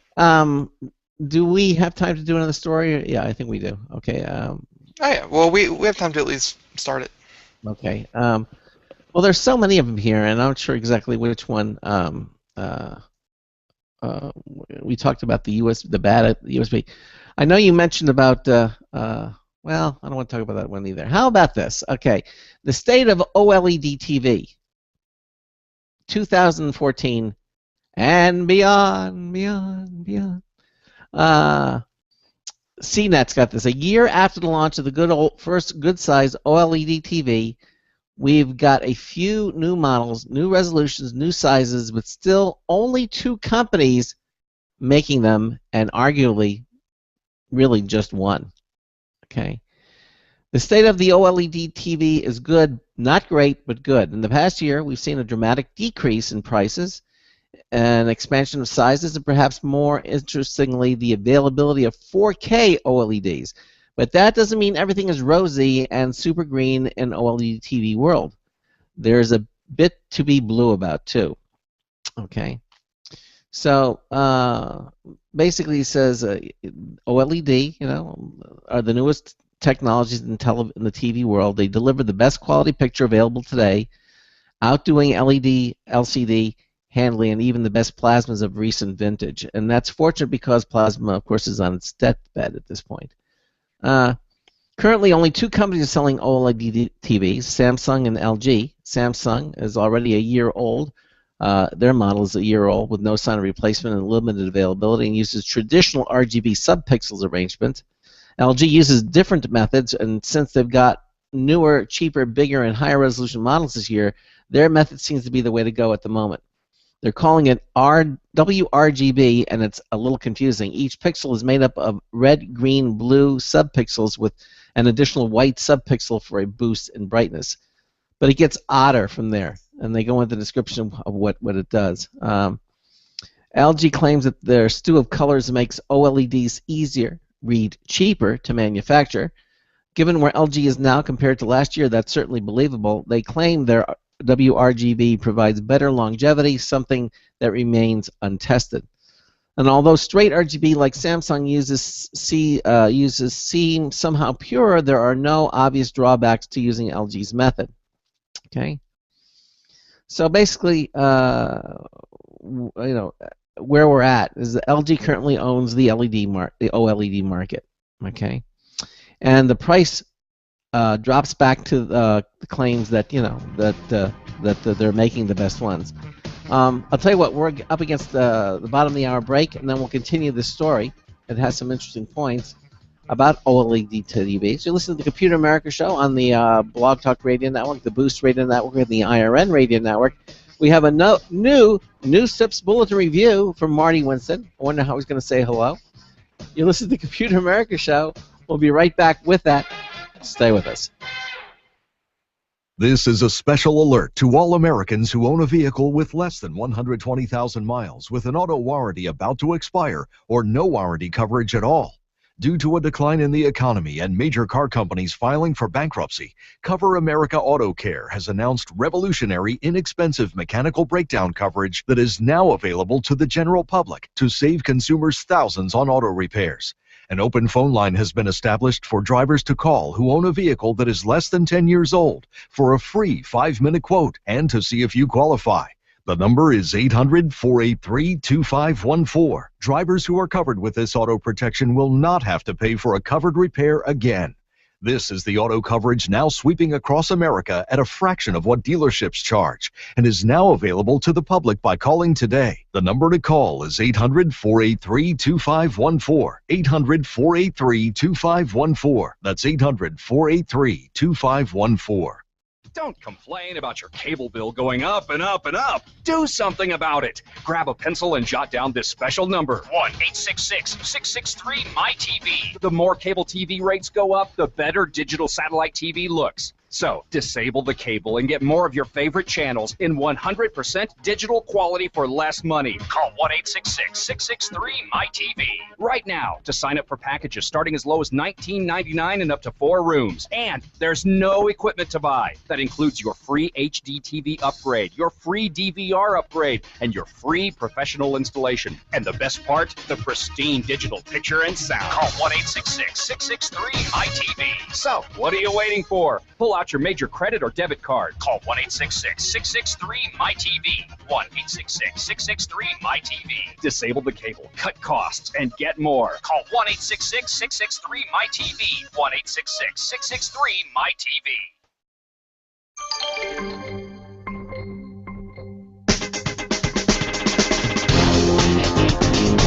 Hello, hello, hello. It's Marty Winston with a News Tips Bullet Review for Computer America. This time, it's Dr. Doormat. Of the 2 sizes and 4 colors they offer, we got in the house size, 24 by 36 inches. Their apartment size is 18 by 24 inches. Brown, Dr. Doormat, to check out some extraordinary claims. It has a spiky rubber bottom and a polypropylene top with knobby little tufts, into which they infused an antimicrobial agent. So wiping your shoes at least twice removes most of the gunk on their undersides. A look can confirm that, but what would you use to check for microbes? There is something, if you think about it, as plain as the nose on your face.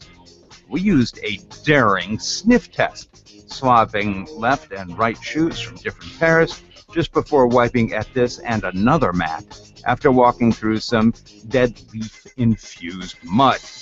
We think there was less stink after wiping here. We're just happier the mud wasn't deep enough to go up to the sides. Bottom line, no matter how much you watch your step, you'll be happy that Dr. Doormat is in when you arrive. This is Marty Winston with a News Tips Bulletin Review for Computer America. Dr. Doormat. Dr. Doormat, 33 minutes past the hour. Wipe your feet before you come in and join us back here at Computer America. We are doing computer and technology news. That was, again, Marty Winston. This time with a doormat instead of a Gyro lock. Thank you, gyro lock.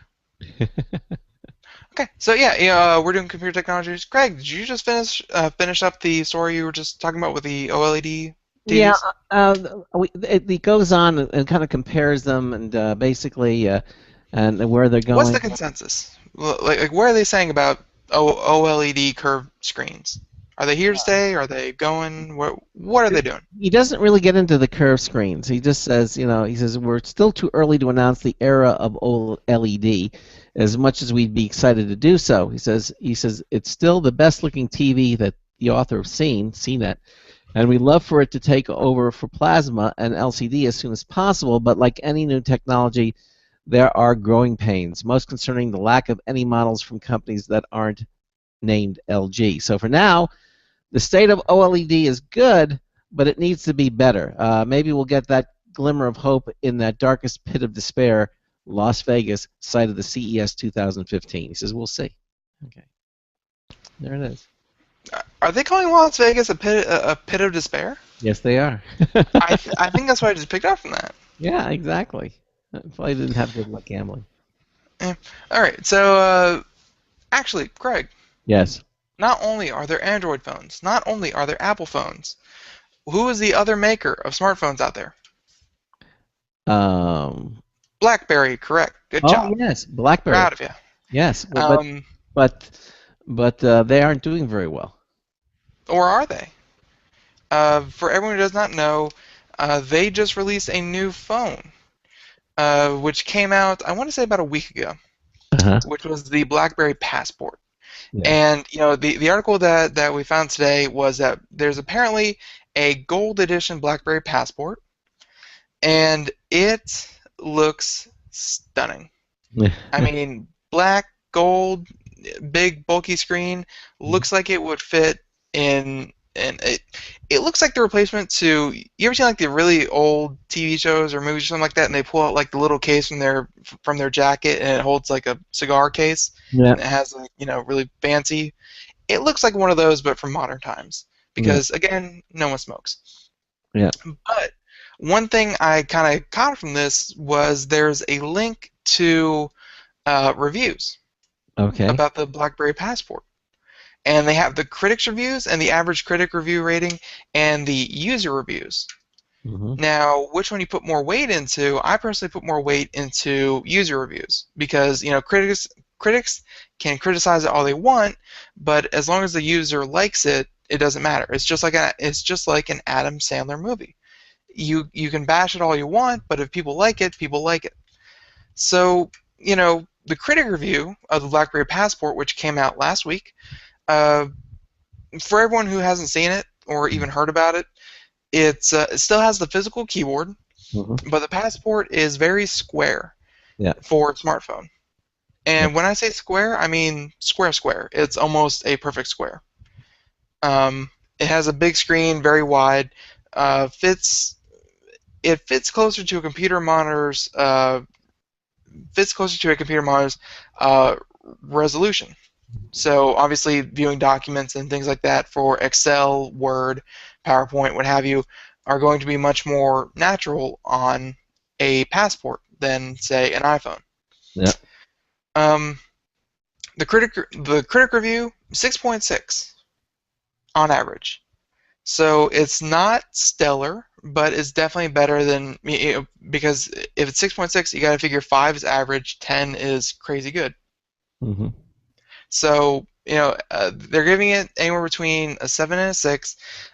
They say that display-wise, the big bulky square display is amazing. They love it. They love that feature. Battery life, so-so. Camera, so-so. Ease of use, so-so. The biggest marks it got were from portability, where the size and the weight came in. And I'm guessing that's because of its, square shape. Where the display, everyone loves it because of the shape, but then for the portability, everyone hates it because of its shape. You get that trade-off for, Well, I one think for the other. it's a nice looking phone, but I don't think it's going to save BlackBerry at this point. I think it just might. It's if anything, it points them back in the right direction. Real quick, durability, very very durable, very very durable. And ecosystem, it has average ecosystem. Now the user reviews, reception and call quality, actually using the phone as a phone, are amazing. It received almost perfect marks. Wow. On call quality, which for a business phone, because again, the Passport, it's not meant to tackle iPhone or Android. It's not meant to knock those down from spot number 1 or number 2. It's meant to get BlackBerry back in the door in business solutions. They're supposed to be, the phone to go to for enterprise and commercial use. And so call quality, extremely high. Display, people love it. Battery life, people love it. Camera, actually pretty much one of the lower scoring fields, but I mean, I'm guessing if it's a passable camera, it'll do well enough. Design and form factor, people loved it, with the durability and media support rounding it out with very good marks. I mean, this thing received about a 9 in user reviews. Wow. So you got to figure that the users are probably closer to the base than the critics are, because the people who are actually going to buy it and use it are ones that are, kind of using it as a portable home office. It's, and they have some of the testimonials here, saying that doctors, they love it. It's secure. They can read files easily. They say it's a mobile office. It can read Excel, PDF, doc, emails, pretty much without changing a thing. So Passport reviews are kind of so-so, but I think for BlackBerry, it's a great way for them to get their foot back in the door and say, okay, yeah, it was probably a mistake to try to compete with Apple and Android, but we know what we can do and we know what we do well, and that's commercial. And for actually making relevant changes to, say, an Excel spreadsheet, you're still going to want a BlackBerry. So BlackBerry has actually made a pretty good phone this time. Yeah, except of course the iPhone 6 Plus has really got the screen real estate now for spreadsheets. You say that, but again, Apple is playing catch up to Samsung phones from 2 years ago. I mean, if that were the killer, Samsung would have beat them to the punch 2 years ago for that. But yeah, BlackBerry is still holding strong.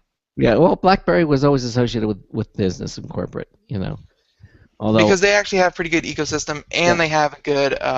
But so many have come over to the iPhone, since they've given up their BlackBerries, as we can see with their sales and everything. And I think that's because BlackBerry lost its way for a little while there. BlackBerry lost their way in that they were trying to compete with the iPhone, they were trying to compete with the Android, but they were trying to move into the consumer space, whereas now they're pulling back. They're saying, no, no, trust us. We will make phones that you can perfectly use and will enjoy using if you are a business professional.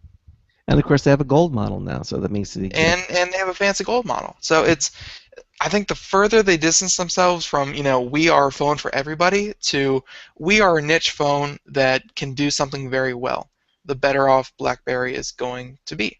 Well, time we shall see. Really? I'm rooting for them. Okay.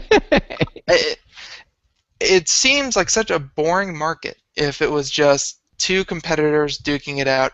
Well, there's Apple and then there's Android, quote unquote, which has 15 different manufacturers. But it's just so boring if it's just the two. So BlackBerry, please make this somewhat interesting and come back. Okay. We miss you. We miss you. Okay. Now,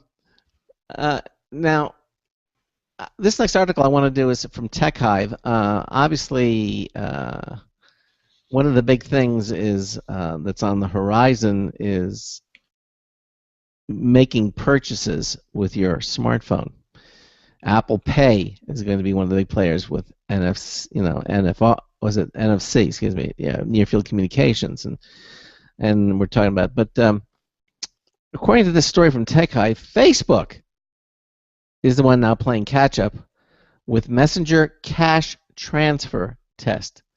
And the question that this columnist is asking is, would you trust Facebook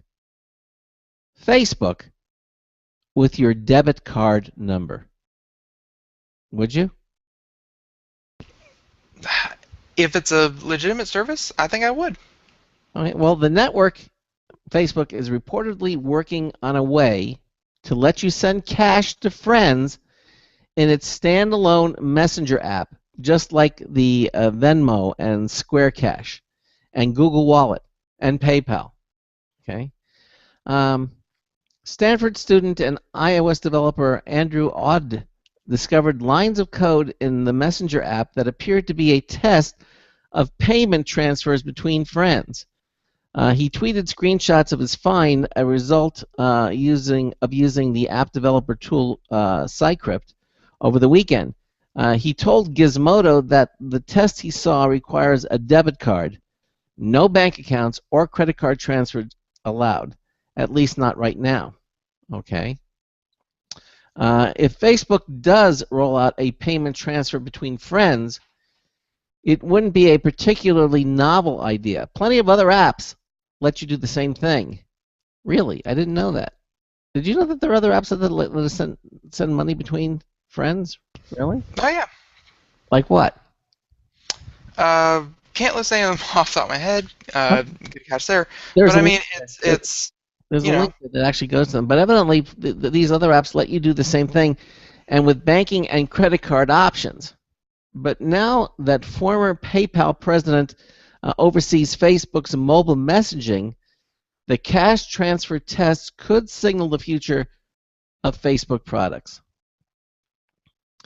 Now, Facebook already lets you store your credit card info. Oh, man, I really trust that. People are dropping their Facebook accounts for the privacy, and so now you can, guess what? You can store your credit card info on Facebook. Why would you want to do that? Really? Yeah. Yeah. Okay. I'm just saying, if it was an app within an app, then sure, you could be, loosey-goosey, just be stupid with your one app, and then it would be fine even if they had access to your Facebook, because then it would be an app within an app. You go to the app, and then you'd have to, have two-point authentication. You would have your own password. You would have to, get a text message and enter that message in right then and there. You would have to know your credit card information every time you do it. I mean, there are ways to make it secure. It's not just, here's all my information, Facebook. Keep it stored for me while I go buy stuff. It 100% won't be like that. Okay, well, Facebook, as I said, lets you store your credit card info, so when you use your Facebook account to log in on select retailer sites, you can choose to let Facebook populate the payment fields for faster checkout. That's slick. Facebook is also testing a buy button for shopping from your news feed. E-commerce is clearly high priority for the Facebook, but it has to get past those pesky privacy issues and prove it's a safe place to store your financial information. Yeah, let's face it. I mean, okay. I don't like it. Why? I don't like it because Facebook already knows a lot. And it's, I also use Facebook every day. It doesn't matter. They can know my age, race, what have you. It doesn't matter to me. But as soon as they start monitoring where you go, what you shop, the cookies, your payment information, where you buy from, what sways you this way and that way, then they're building up a much more detailed map of what you're doing online. And that I just can't get behind. Mm-hmm. It's tracking even more information, and this time it's not just hey, I was at so and so at 2 p.m. On this afternoon. It's more like, hey, here's what I purchased, here's what I looked at, here's and here's what I decided on buying. Please analyze all this and tell me how you're going to manipulate me to buy something else. Well, here's the thing, and again, it actually continues on. I think they actually cover this because I was going to say it, but under why it matters. Because cash transfers between friends using this Facebook thing is free. You're not charged for it. You cannot say that with any other thing. PayPal, you're going to pay a fee.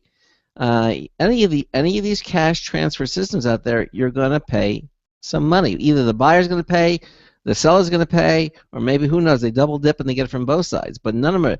Well, evidently, this is a free cash transfer if it's between a friend. And they're saying that could prove to be a useful jumping off point, a way to get people accustomed to making financial transactions with Facebook. And then once they got you, then they're going to charge the hell out of it. No, I don't know if that's going to happen, but I think it's possible. They go on to say, further say that note that Facebook chose its standalone Messenger app for this test, which is what Facebook does when it wants to experiment without scaring people. See, Messenger has more than 200 million users. So if Facebook opens the test up to more of those avid messengers, it may smooth the way for e-commerce and give Facebook an example to point to when people question its commitment to privacy. You think that's the reason why they're doing it? Because people are questioning its commitment to privacy? By saying, hey, well, we offer free cash transfers between friends? I mean, they'll do it, and it sounds like a good service, but I mean, it's Facebook. It's Facebook. They're making their money some way, and if you're not paying, then they're selling your information in some way to make up for it. They're a very successful business. They're not going to. Not every little tiny thing that Facebook does gets them a profit. Some of it, this might be... Facebook just went public. They have to answer to shareholders now. Everything they do better turn a profit in some way. Okay. Well, do you like... I mean, I like the idea between free cash transfers between friends. I mean, if you need... That's such a flimsy way to say, hey, we're going to track your spending habits. But it's okay because it's going to be free between friends. And, if I want to give money to friends, I'd walk up to my friends and hand them $20. Yeah, but what if that friend is, 1,000 miles away, Then he is royally out of luck. Why is he 1,000 miles away? That is not where he needs to be if he wants money from me. Well, when your friends just went to Disney World, you know who I'm talking about. And what if he says, "Hey Ben, I'm between a rock and a hard place. I need $50. Can you send it to me immediately?" Well, with Facebook, you could do it, and it wouldn't cost you anything. No, he'd have to go to the ATM at Walt Disney and pay the $23 ATM fee they have there. Yeah. But I'm saying I don't know if they're saying that there are other apps that let you do the same thing, and I'm clicking on that link to see which apps they say are. There's evidently some better. Square Cash. This is evidently the killer app where it comes to paying back friends, buying small favors, or requesting the cash that's owed to you. There are no fees if it's below $250. Okay. The app is simple and clean, and you don't even need the app to use it. Really? Cash comes from the same Square that makes charging credit cards as simple as plugging in a free reader into the headphone jack. It's an interesting hack of the debit card system, but all you really need to know is that it works. You need a debit card, access to email, and enough money in your checking account. Sending or requesting Square Cash is basically sending an email to your friend with a CC to cash@square.com and the amount to send as the subject, like $5.99. All the app really does is pre-format that email and make sure it went through. If neither of you have used Square Cash before, Square securely snags debit card details from both of you. If either of you have sent Square Cash before, it's near automatic. And the author says that he's used Square Cash to pay friends for parking, cookies, lunch, small purchases, and other items at least 24 times and only encountered a strange verification error once. It is as it's labeled. It's basically cash. Then they need some other ones here like Venmo, PayPal on Android, and then of course these readers like Square and what have you. I'm not a fan. You know, good for anyone who can use it, and hopefully it doesn't come back to bite everyone. But I feel like if they actually do put it out and it's a good service, very secure, and and you can transfer money between friends, even if they do something weird with it, if 900 million people have access to it and it's quote unquote free, it's going to take off like a rocket. Yeah. Okay. You can't dangle candy like that in front of people and not get some takers. Real quick, we have time for one more story, and this one is going to be very, very relevant for the upcoming holiday seasons. Because, as many people know, you can get loans, like payday loans and that kind of thing, and undoubtedly the most popular times for that are the month before Christmas and the month after Christmas for receiving payday loans. And, lump sum loans online typically cost $25 per $100 borrowed per pay period, and that's approximately 650% annual percentage rate. Wow. All All these numbers are, by the way, come from the Pew Research Center. Payday loans usually are small loans given in advance of a paycheck. Lump sum or balloon payment loans are due in full upon the next payday. Other types of payment loans are of the installment variety, repayable over time. The report, which surveyed about 700 borrowers, found that 1/3 of borrowers said that their loans were structured to withdraw fees from their bank accounts without reducing the principal on a loan. With about 30% of those surveyed were threatened by loan companies who said they would inform their employers or friends about delinquent loans, very illegal. And sometimes borrowers were even threatened with arrest, the report said, also illegal. So, quote, generally lenders can't call you up and threaten to have you arrested. Very true. So if you're getting called by someone, because of debts and they're threatening to arrest you, they're not allowed to do that. That's no. So, Thursday report also found that the top 5 payday companies spent $277 million on television and radio advertising between June 2012 and May 2013.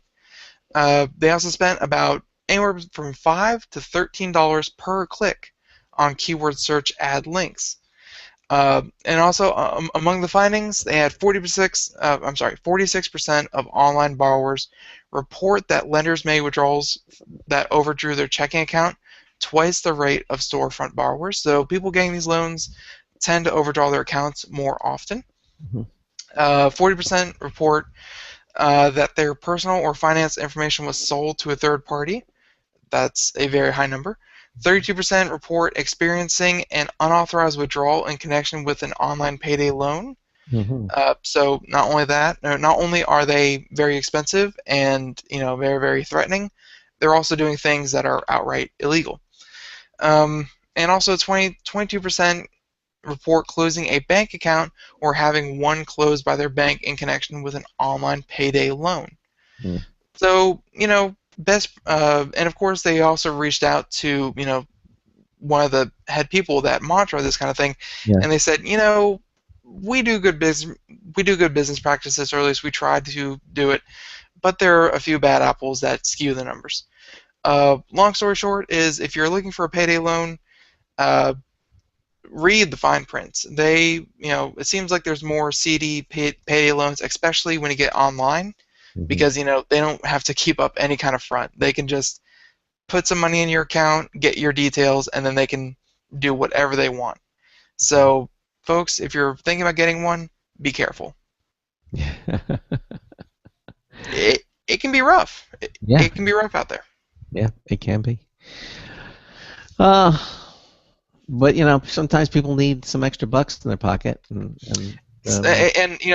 when used properly, payday advance loans and things like that, they can be used. When you are in a tough spot, they can be used well.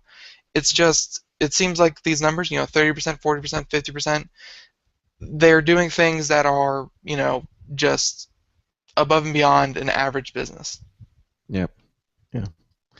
I've seen these check cashing companies, offer payday loans. You see them at these storefronts. You still see them out there. I'll be honest with you, they don't look like the most reputable places. No, there you go. But sometimes if you don't have a bank, you're between a rock and a hard place. You have to use things like that. Hey, we're pretty much out of time. I want to thank again Aaron Dunn from Intronis in our first hour, talking about the National Disaster Preparedness. 90 seconds. Very interesting, and thanks again for him for being here on the show. Now coming up tomorrow night, we're going to have a company called Corgi Bites. You know what a corgi is, right? Little dog. Yeah. Yeah.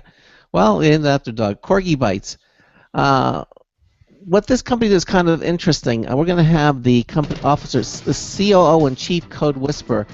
60 seconds. If you have legacy code, rather than throwing everything out, they'll help you refresh the code and make it contemporary again. Kind of interesting. And it's a fraction of the cost than throwing everything out and starting all over again. If you got something that's kind of, has worked, but, it's falling behind the times, they can actually go in and revamp it. And maybe we can give them your old website and they'll revamp it. Exactly.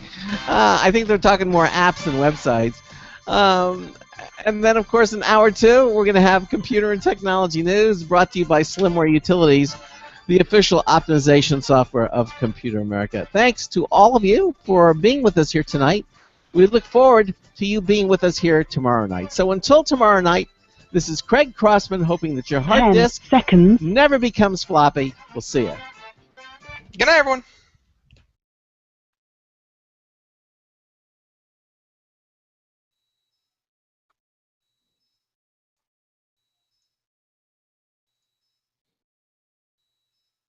Thank you for using Blog Talk Radio. Goodbye. Okay, and we are out. Thanks to everybody for watching, and Ben and I will see you tomorrow night. Okay, and then he has his phone again, so we can reach him. He's away. It was a real crisis, folks. It was, but we survived. All right, see you all tomorrow.